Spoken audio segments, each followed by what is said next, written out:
Shalom, praise the lord. దేవుని నామాన మీ అందరికీ శుభాలు. God bless you all. ఈరోజు మీ ముందుకు ఇలా రావడానికి దేవుడు కృపను చూపి ఉన్నాడు. దేవుని ఎంతగానో నేను స్తుతిస్తున్నాను ఈరోజు. అలాగే దేవుని ఆశీస్సులు ఎల్లప్పుడూ మీకును మీ కుటుంబానికి ఉండును గాక. నేను ఈ లైవ్ చేయడానికి కారణం ఏంటంటే 2025 ఈ 2025లో ఏదైతే జరగబోతుందో దాని గురించి మీకు కొన్ని వివరణలు నేను తెలియపరచాలని అనుకుంటున్నాను. ముందుగానే నేను ప్రార్థనలో ఉన్నప్పుడు దేవుడు కొన్ని దేశాలను నాకు బయలుపరచడం జరిగింది. పోర్చుగల్, రష్యా, ఇరాన్, అమెరికా లాంటి పెద్ద పెద్ద గొప్ప గొప్ప దేశాలని నాకు దేవుడు చూపించడం జరిగింది. జపాన్, అలాగే భారతదేశంలో గుజరాత్ అనే ప్రాంతం గురించి దేవుడు నాతో స్పష్టంగా మాట్లాడారు. ఈ 2025లో అడుగుపెట్టి మనం హ్యాపీ న్యూ ఇయర్ అని సెలబ్రేట్ చేసుకోబోతున్నాం. అడుగు పెట్టంగానే కొన్ని బ్యాడ్ న్యూస్లో మనం వినబోతున్నాం. దేవుడు నాకు పాండమిక్ ఇయర్ 2020 ఎలాగైతే ప్రజలు చనిపోయారో, ఎలాగైతే ఆ కోవిడ్ వ్యాధి అంతమంది నాశనం చేసిందో అది మరలా నాకు జ్ఞాపకం చేశారు. ఆ లాక్డౌన్ గురించి జ్ఞాపకం చేయించారు. మరలా జ్ఞాపకం చేపిస్తూ డొనాల్డ్ ట్రంప్ ఒక ముఖాన్ని నాకు చూపిస్తూ పెద్ద పెద్ద groceries, super market parking yard నాకు చూపిస్తూ, అక్కడ నాకు పార్కింగ్లో కార్లు కనిపిస్తలేవండి. పార్కింగ్లో ఈ హాస్పిటల్లో బెడ్స్ ఉంటాయి కదా, ఆ బెడ్స్ కనిపిస్తున్నాయి పార్కింగ్ లాట్లో. ఆ బెడ్స్ మీద మనుషులు పడుకొని సిలైన్ ఎక్కిస్తున్నారు.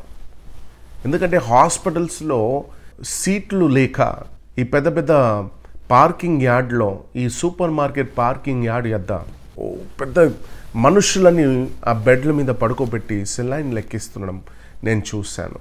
2025 మరలా కోవిడ్ లాంటి భయంకరమైన వ్యాధి రాబోతుందని ప్రభు స్పష్టంగా నాకు చెప్పి ఉన్నారు. వెరీ క్లియర్లీ, చాలా స్పష్టంగా చెప్పి ఉన్నారు.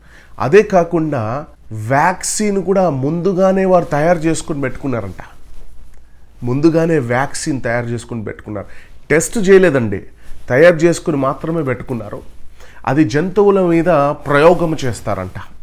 కాబట్టి మీరు చాలా జాగ్రత్తగా ఉండాలి. 2025లో ఈ నూతన సంవత్సరం రాబోతుంది. ఈ నూతన సంవత్సరంలో మీరు చాలా చాలా జాగ్రత్తగా ఉండాలి. చాలా జాగ్రత్తగా ఉండాలి.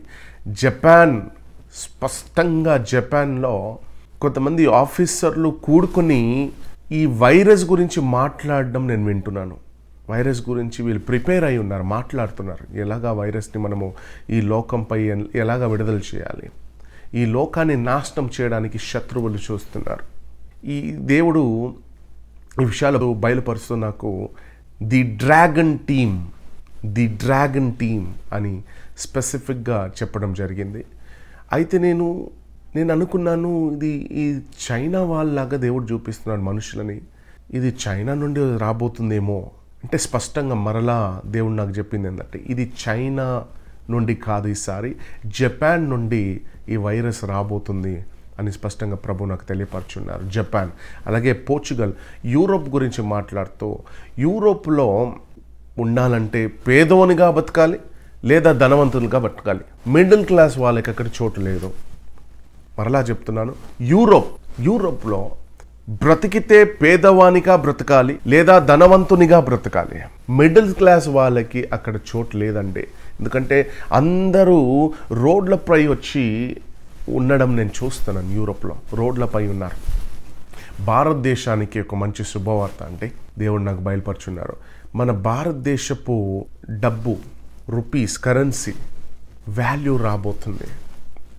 మన భారతదేశపు కరెన్సీకి వాల్యూ రాబోతుంది. ఇదే నా ప్రభు చెప్పారు. అందరూ అమెరికాకి వెళ్తాను, కెనడా వెళ్తాను, దుబాయ్ వెళ్తాను, యూరోప్ వెళ్తాను అని చాలా మన భారతదేశంలో ఉన్న సహోదరులు ఎప్పుడు చెప్తూ ఉంటారు. నేను అక్కడ చదువుకుంటాను డాడీ, నేను ఇక్కడ చదువుకుంటానని. కానీ దేవుడు మన భారతదేశపు విలువని లేపబోతున్నాడు. వాల్యూ, ఇండియన్ రూపీస్, ఆ కరెన్సీ వాల్యూని లేపబోతున్నారు. మీరు నా మాటని ఆలకించండి. మీకు ఒకవేళ డౌట్ ఉంటే గత సంవత్సరము 2024లో కూడా నేను ప్రవచించాను. అదే మాదిరిగా జరుగుతూ వచ్చింది. కాబట్టి మరలా చెప్తున్నాను, Japan, Portugal, Russia, Iran, Europe, America Russia మధ్య ఏదో గొడవ చూపించాడు ప్రభు నాకు. అలాగే వ్యాక్సిన్ల గురించి, వ్యాక్సిన్ ఏ మాత్రము తీసుకోవద్దండి. ఇది సాతానాడిన పన్నాగం, ఇది సాతాను ప్రణాళిక. నేను 2020లో కూడా చాలా మందికి చెప్పాను, వ్యాక్సిన్ తీసుకోవద్దు. వ్యాక్సిను సాతాను ప్రణాళిక, సాతాను వేసిన ప్లాన్, సాతాను వేసిన పన్నాగం అని నేను చాలా స్పష్టంగా చెప్పానండి. ఆ హార్ట్ అటాక్ గురించి కూడా చెప్పాను, వ్యాక్సిన్ వలన కలిగే హార్ట్ అటాక్ల గురించి చెప్పాను. ఎంతో మందిని మనం కోల్పోయాం, అవునా అండి కదా?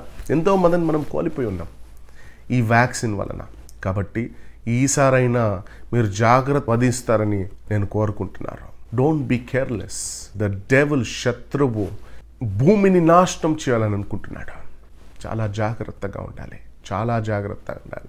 అలాగే మాంసాహారి, నాన్ వెజ్ వారికి కూడా చెప్తున్నాను, ఏ కూరలు వండేటప్పుడు ప్రార్థన చేసుకొని తినండి. ఈ జంతువుల మీద ప్రయోగం చేయబోతున్నారు వ్యాక్సిన్ని, జాగ్రత్త. జంతువుల ద్వారా కూడా కొన్ని వైరస్ రాబోతుంది అని ప్రభు చెప్పున్నారు నాకు. జంతువుల ద్వారా జాగ్రత్త. సంగమా, ప్రార్థన చేయండి, మీ స్వరం ఎత్తి ప్రార్థన చేయండి. ప్రభు రాకడ సమీపములో ఉంది గనుక అందరము కలిసి ప్రార్థన చేస్తాం. సెరఫిం అనే దూతల్ని దేవుడు విడుదల చేస్తున్నాడు.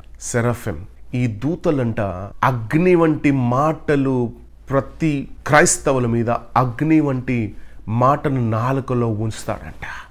మీరు మాట్లాడేటప్పుడు అగ్ని వలె షార్ప్గా మాట్లాడబోతున్నాడు.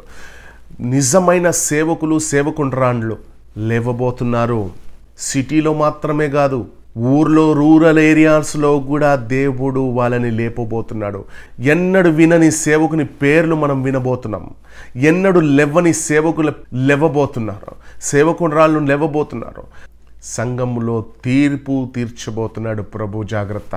సంఘములో తీర్పు తీర్చబోతున్నాడు, జాగ్రత్త. ప్రార్థన చేద్దాం సంగమా. I am talking to everyone. Let us all together pray for this world. Lot of things are going to be destroyed. I am seeing dead bodies. చాలా మంది మరణించిపోతున్నారు. సంఘానికి ఇర్రెగ్యులర్గా వెళ్ళే వారికి చెప్తున్నాను, ఏ సంఘానికైనా వెళ్తున్నారా, సండేస్ రెగ్యులర్గా వెళ్ళండి. సంఘంలో ఉండండి. సంఘంలోనే మీకు సేఫ్టీ ఉంది, సంఘంలోనే మీకు జీవం ఉంది. ఎవరైతే దేవునితో కట్టబడి ఉంటారో వాళ్ళు ఎలాంటి తెగులు వచ్చినా దాంట్లో ఎవ్వరు పాల్గొనరు. 7 తెగులు గురించి దేవుడు మాట్లాడి ఉన్నారు. 7 ప్లేగ్స్, 7 తెగుళ్ళ గురించి దేవుడు నాతో మాట్లాడి ఉన్నాడు. My dear brothers and sisters, నా చేతులు జోడించి చెప్తున్నాను, అందరం కలిసి ప్రార్థన చేస్తాం. గత కొన్ని సంవత్సరాలుగా నేను ప్రవచిస్తూ వస్తున్నాను. ఏదైతే జరిగిందో, ఏదైతే జరగబోతుందో దాని గురించి వివరణలు నేను ముందుగానే చెప్పున్నాను. ఈ కోవిడ్ గురించి కూడా ముందుగానే చెప్పాను. కానీ ఎవరు నా మాటల్ని లక్ష్య పెట్టుకోలేదు. ఏదో చెప్తున్నాడులే, ఆయనకేంది, ఫేమస్ అవ్వడానికి చెప్తున్నాడు. మీరు చూస్తారు, ఈ ప్రవచనాలన్నీ నెరవేర్చబడుతుంది. మీరు చూస్తారు, మీ కళ్ళారా చూస్తారు. మీ కళ్ళ ముందే ఇది జరగబోతుంది. దయచేసి అందరు క్రైస్తవులు, నిద్రపోతున్న క్రైస్తవులు అందరూ లేచి ప్రార్థన చేస్తాం. Please, let's all together join our hands. Let there be unity in Christ. Let we all together pray for our nation, for the world. దేవుడు రాకడ సమీపంలో ఉంది. మరలా చెప్తున్నాను, జాగ్రత్త వహించండి, జాగ్రత్తగా ఉండండి, ప్రార్థన చేసుకోండి. ప్రార్థన చేసే వాళ్ళకి ఎలాంటి హాని కలగదని ప్రభు వాగ్దానం చేస్తున్నాడు. చెప్పిన దేవుడు మాట తప్పడు. కాబట్టి మనమందరము కలిసి దేవునిలో ఉంటూ అందరి కొరకు ప్రార్థిస్తాం.